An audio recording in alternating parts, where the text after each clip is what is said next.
ভালো এটাই সবাই তারপরে নিয়ে চলে আসলাম।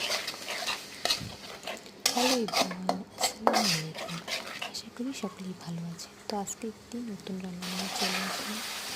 তো সবাই পারে, তো আমি যেভাবে পারি সেভাবে রান্না করলাম।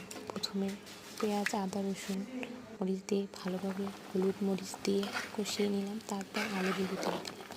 আলুগুলো ভালোভাবে কষিয়ে নিয়ে তারপর পানি দিয়ে দেব।